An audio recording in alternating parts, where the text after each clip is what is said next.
Представьте себе, вся Вселенная, которую мы видим, мириады звезд, планет и галактик, огромные газовые облака и даже черные дыры — все это на самом деле лишь крошечная часть того, что на самом деле есть вокруг нас. Почти вся масса Вселенной скрыта от наших глаз, и ее невидимая часть окутывает галактики словно гигантское призрачное покрывало. Астрономы называют эту загадку темной материей, и она является самой крупной головоломкой, которую человечество пыталось разгадать за последние 100 лет. Ее невозможно увидеть, потрогать или даже зарегистрировать напрямую никакими, даже самыми чувствительными телескопами.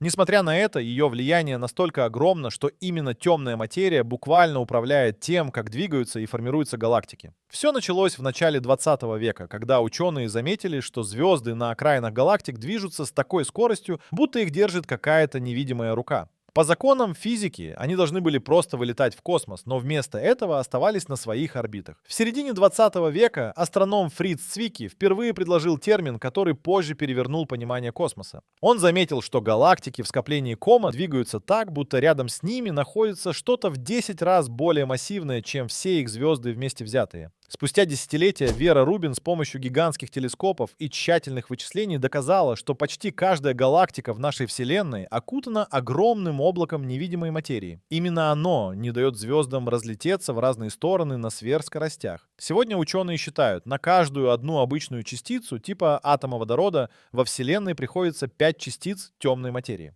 Благодаря запущенному в космос телескопу Хаббл астрономы смогли составить трехмерные карты распределения этой невидимой массы. Оказалось, что темная материя формирует гигантские паутины, растянутые на миллиарды триллионов миль. По этим невидимым нитям, подобно бусинам, нанизаны галактики, и именно структура темной материи определяет, где будут собираться огромные скопления звезд. Темная материя не светится, не поглощает и не отражает свет. Единственное, как мы можем зафиксировать ее существование, это наблюдать ее влияние на другие объекты. Например, при явлении гравитационного линзирования. Когда огромные массы невидимой материи проходят между далекими галактиками и Землей, свет искривляется, создавая иллюзию искаженных форм и даже дублирующихся изображений далеких светил. Современные научные проекты, такие как обсерватория Веритас и массив сенсоров там в минеральных шахтах Южной Дакоты, пытаются поймать следы загадочных частиц темной материи, которые предположительно пролетают сквозь нашу планету абсолютно незаметно для обычных детекторов. До сих пор не найдено ни одной частицы, которая однозначно могла бы объяснить, что же такое темная материя. Некоторые ученые подозревают, что это могут быть так называемые ВИМПы — массивные слабо взаимодействующие частицы. Другие выдвигают гипотезы о стерильных нейтрино или даже микроскопических черных дырах, скрывающихся повсюду во Вселенной.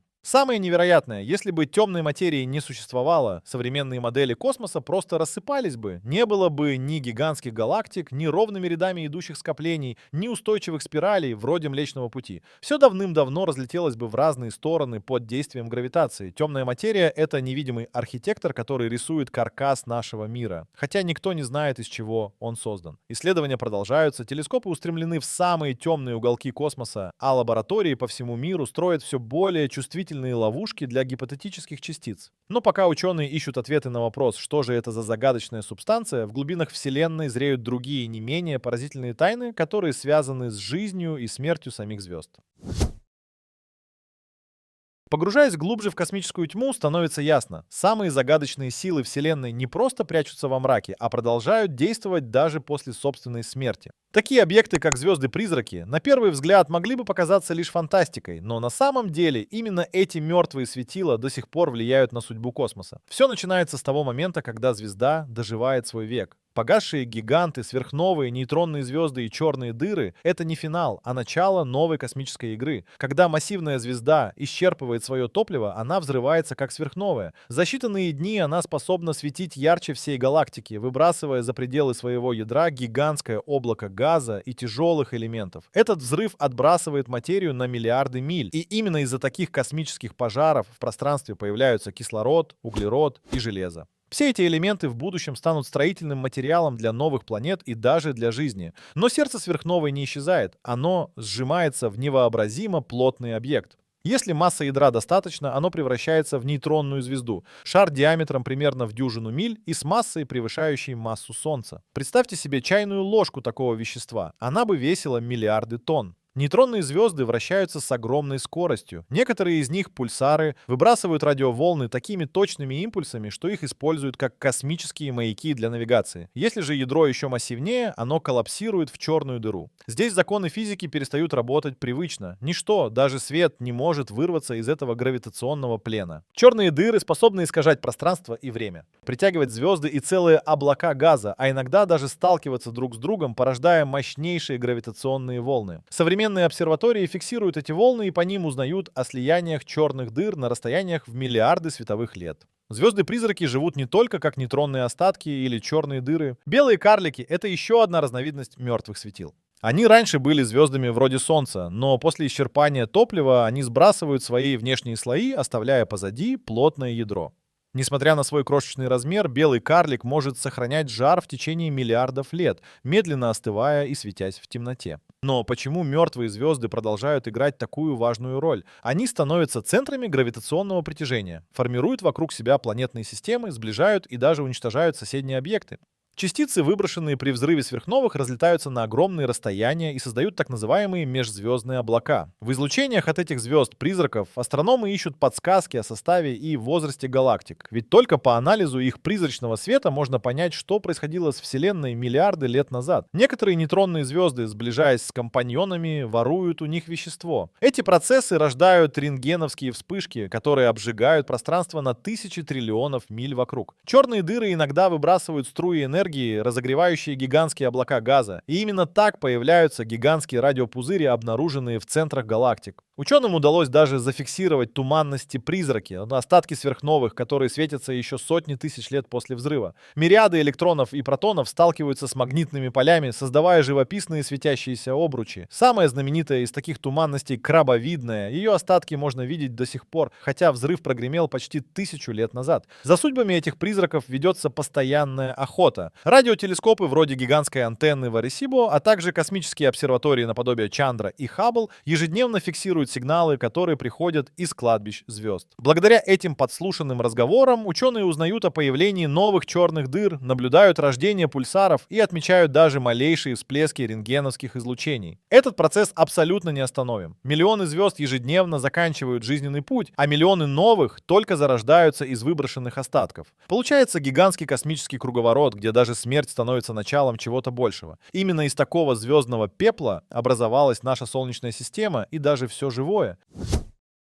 Двигаясь дальше, среди этого хаоса и сияния, в самых глубоких и неизведанных областях Вселенной обнаруживаются куда более таинственные явления. Странные сигналы, внезапно появляющиеся из довольно неожиданных уголков космоса. Как будто кто-то или что-то пытается донести до нас послание из далеких миров, где физика и время работают совсем иначе. В самом центре космической тьмы, на огромных расстояниях за пределами Млечного Пути, внезапно раздаются таинственные импульсы, короткие, мощные и непредсказуемые. Первый необычный сигнал, так называемый быстрый радиовсплеск или ФРБ, был зафиксирован случайно в обсерватории Паркс в Австралии в конце 90-х годов 20 века. Сигнал длился всего несколько миллисекунд, но его энергия превышала миллионы раз энергию, которую излучает целая звезда за такой же промежуток времени. С тех пор по планете прокатился настоящий бум охоты за этими загадочными посланиями. Радиотелескопы канадского массива Чайм, гигантская обсерватория FAST в Китае и комплекс VLA в Нью-Мексико круглосуточно сканируют небо в поисках вспышек из глубин космоса. Некоторые из этих сигналов приходят неожиданно, из разных сторон неба и больше никогда не повторяются. Другие, наоборот, регулярно возвращаются, словно кто-то отправляет их по расписанию. В случае всплеска ФРБ-201 из Кита Чайм сигналы возвращались с периодичностью каждые 16 дней.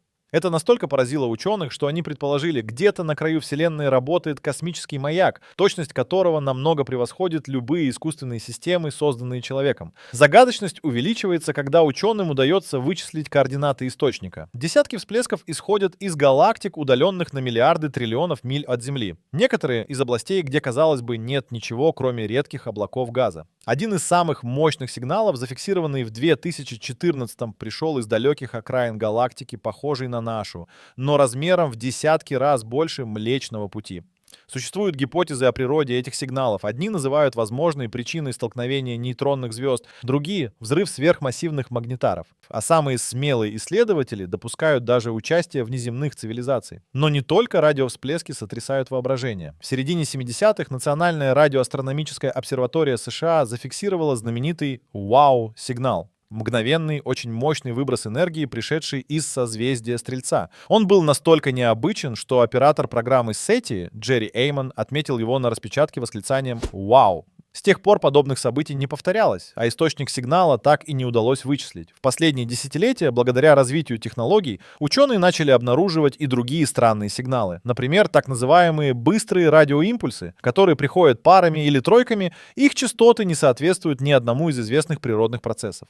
В 2021 по счету году обсерватория в Австралии зафиксировала серию вспышек, исходящих из области межгалактического пространства, где не наблюдается ни одной звезды или галактики поблизости. Анализ показал, источник должен обладать колоссальной энергией, а сам сигнал прошел сквозь облака плазмы, находящиеся на расстоянии в миллиарды триллионов миль. Параллельно с этим загадочные медленные сигналы, фиксируемые на инфракрасных и рентгеновских диапазонах, также озадачивают ученых. В разные годы миссия Спитцер засекла редкие повторяющиеся вспышки на фоне слабого излучения неизвестных объектов за пределами скопления Персей. Таинственные пульсации не совпадали ни с одним видом активности переменных звезд, а попытки найти оптический источник не увенчались успехом. Все это не единственные странности, приходящие из глубин. Телескоп Хаббл не раз фиксировал загадочные световые дуги, которые появляются и исчезают на периферии галактик. Словно кто-то выключает свет на огромных пространствах за пределами наблюдаемой Вселенной. Эти феномены иногда сопровождаются короткими электромагнитными всплесками, а их расположение указывает на процессы, неизвестные современной физике. Многие астрономы пытаются применить искусственный интеллект для поиска похожих сигналов в громадных архивах данных. Благодаря этому в последние годы найдено свыше сотни новых всплесков, записанных десятилетия назад, когда еще не существовало современных программ анализа. Иногда такие пропущенные сигналы дают больше информации, чем все современные наблюдения вместе взятые. Пока что ни один из странных сигналов, зафиксированных на Земле, ученые не могут со стопроцентной уверенностью объяснить. Одни указывают на экстремальные катастрофы в далеких галактиках, другие считают их побочными проявлениями процессов в межгалактической плазме. Но вполне возможно, что среди этих загадочных посланий скрываются следы неизвестных форм материи, таинственных объектов или даже технологии, которую человечество еще не может осознать. Тем временем, с каждым новым открытием увеличивается не только список загадок, но и карта мест, откуда эти сигналы приходят. Все большее количество всплесков зарегистрировано с расстояний, превышающих миллиарды триллионов миль. С каждым днем инструменты астрономов становятся мощнее, позволяя заглянуть еще дальше, к границам обозримой Вселенной, где нас ждет совсем иной, почти немыслимый космический пейзаж, существующий за пределами обыденного человеческого воображения. Если взглянуть с помощью мощнейших телескопов, таких как Хаббл или Джеймс Уэбб, в самые дальние уголки неба, можно увидеть галактики, которые находятся на расстоянии в миллиарды световых лет от Земли. Свет от этих гигантских скоплений звезд и газа начал свой путь к нам задолго до того, как на нашей планете появились первые формы жизни. Даже самая маленькая искорка на изображении — это целая галактика, состоящая из миллиардов солнц, многие из которых уже давно угасли. Изучая далекие объекты, астрономы словно становятся археологами времени. Каждое новое изображение — это окно в прошлое, позволяющее наблюдать события, произошедшие миллиарды лет назад. Одна из важнейших задач таких исследований — определить расстояние до этих галактик и понять, как они менялись. Для этого ученые используют эффект красного смещения. Чем дальше объект, тем сильнее его свет растягивается по мере расширения Вселенной. В конце 20 века, анализируя спектры далеких квазаров, астрономы обнаружили объекты с невероятно высоким красным смещением, что означало, они находятся на границе видимой Вселенной.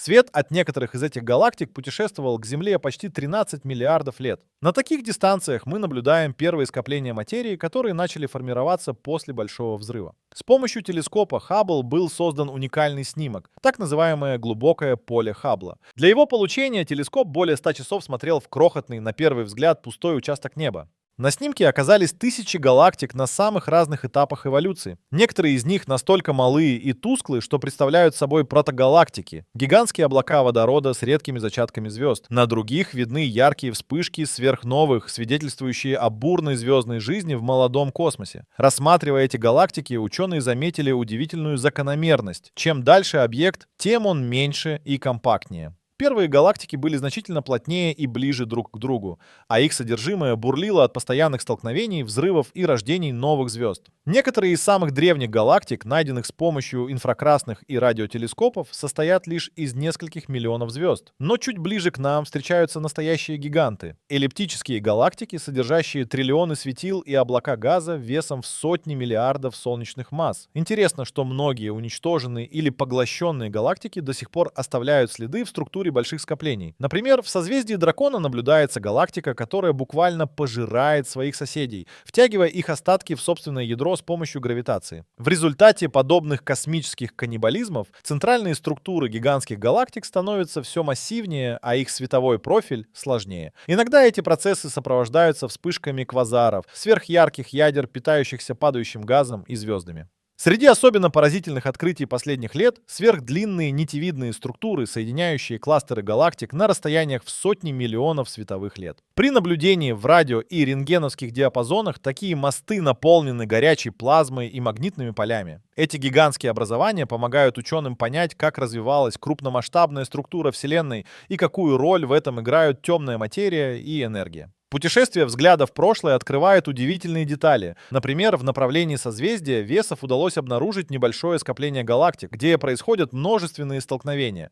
Подобные битвы титанов сопровождаются гравитационными волнами, а также рождением потоков газа, который через миллионы лет станет сырьем для новых звезд. Особенно ярко такие процессы видны на примере галактики Антенны, где два диска буквально разрывают друг друга, формируя мощные потоки звездной пыли. В некоторых случаях астрономы фиксируют загадочные объекты, так называемые Lyman Alpha Blobs. Это гигантские облака горячего газа на расстоянии до 12 миллиардов световых лет, размером в сотни тысяч световых лет каждая. Излучение подобных объектов помогает понять, что происходило в ранней Вселенной, когда еще не было крупных галактик, а материя только собиралась в гигантские острова. Каждый раз, когда на Земле запускается новый мощный телескоп, граница наблюдаемой Вселенной отодвигается еще дальше. Недавно аппарат Джеймс Уэбб позволил обнаружить несколько самых древних галактик, которые существовали спустя всего несколько сотен миллионов лет после Большого взрыва. Их свет настолько тусклый и растянутый, что его можно поймать только в инфракрасном диапазоне. Благодаря этим наблюдениям ученые выяснили, звезды и галактики начали формироваться намного раньше, чем предполагалось ранее. Астрономы используют не только свет, но и гравитационные волны для поиска новых скоплений. Столкновения черных дыр и нейтронных звезд, зафиксированные с помощью обсерватории LIGO, дают важные подсказки о плотности и распределении материи на границах наблюдаемого космоса. Каждый новый сигнал — это кусочек в гигантском пазле, который помогает воссоздать картину рождения и развития Вселенной. На огромных расстояниях, где свет от объектов идет к нам дольше, чем существует Солнечная система, ученые находят галактики, в которых химический состав отличается от нашего привычного мира. Там практически нет тяжелых элементов, таких как углерод или кислород, поскольку они появляются лишь после многих поколений взрывов сверхновых. Именно такие первичные галактики и представляют особый интерес, ведь в них можно видеть, как Вселенная едва начинает создавать сложные структуры. С каждым новым открытием становится ясно: заглядывая в глубины космоса, мы не просто видим далекие объекты, а буквально путешествуем сквозь время, наблюдая рождение, развитие и умирание целых миров. Границы этого путешествия еще не достигнуты, ведь за дальними галактиками тянутся бесконечные пустоты, наполненные холодом и неизвестностью, и именно туда устремляется следующий шаг исследований, к самому краю возможного существования жизни и материи. Оказывается, в центрах самых больших пустот космоса не просто нет звезд или галактик. Там температура опускается до такой степени, что материя почти перестает двигаться. Самая холодная известная область во Вселенной — это так называемая большая космическая пустота в созвездии Эридана. Здесь пространство размером более миллиарда триллионов миль практически полностью лишено галактик, туманности и даже межзвездного газа. Данные спутников Wavemap и Planck показали: температура космического микроволнового фона здесь ниже, чем в среднем по всей Вселенной, что стало настоящим шоком для астрономов. Такие холодные зоны возникают не случайно. Они словно дыры в распределении материи, появившиеся после того, как темная материя распределилась по гигантским нитям и узлам. Подобные участки наталкивают ученых на поиски необычных физических процессов и даже возможных параллельных вселенных. ведь ни одна известная теория не может объяснить их происхождение полностью. Однако не только пустоты поражают своим масштабом. Обнаружены области, где температура падает почти до абсолютного нуля по шкале Фаренгейта. Например, в созвездии Волопаса найдена так называемая сверхпустота, где плотность материи в сотни раз меньше, чем вокруг. Таких колоссальных зон в космосе множество. Пустота в Эридане, южная пустота, пустота Кильпи. Каждая из них простирается на миллионы световых лет. Аппараты, фиксирующие реликтовое излучение, неоднократно улавливали слабые участки на этих направлениях, что подтверждает: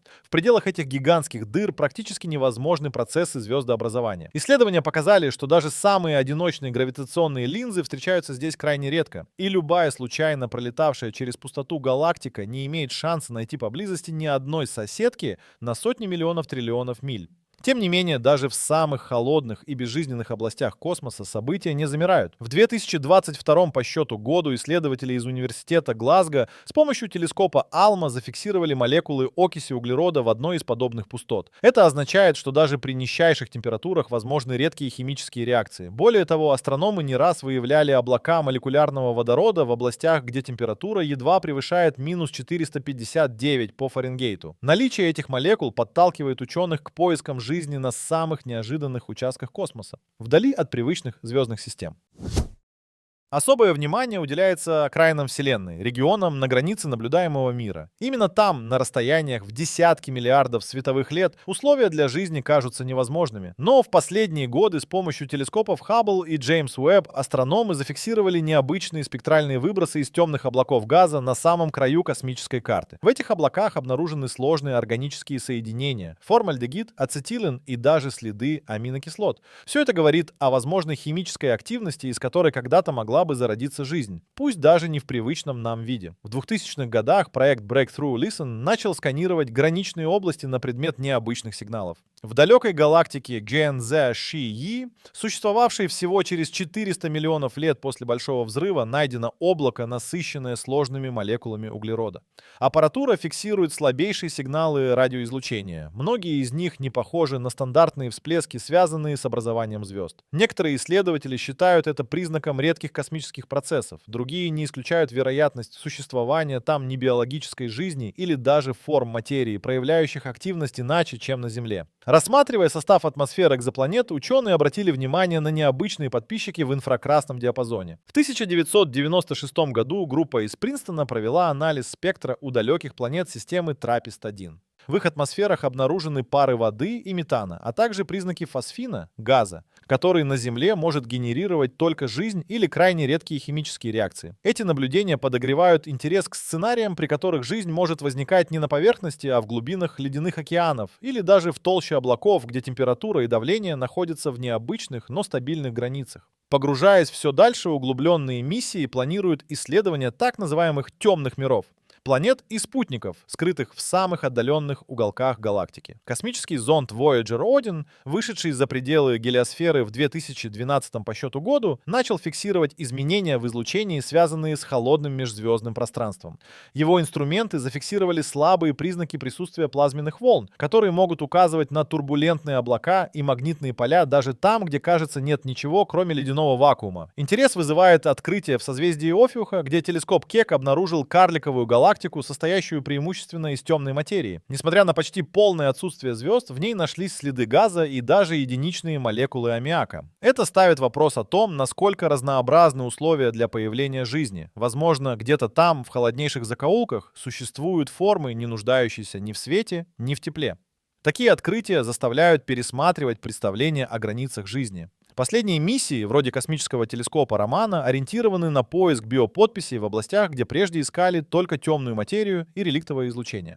Каждый новый сигнал, каждый химический отпечаток в спектре — это еще один шаг к разгадке, скрытой за границей обозримого мира. Именно в этих холодных, почти пустых областях, быть может, зреют ответы на самые сложные загадки. Из чего сделана материя, возможна ли жизнь при температурах, где атомы едва дрожат, и есть ли за гранью космоса еще более странные формы существования. Спектакль глубокого космоса продолжается, и все, что мы уже знаем о нем, лишь крошечная часть того, что еще предстоит открыть.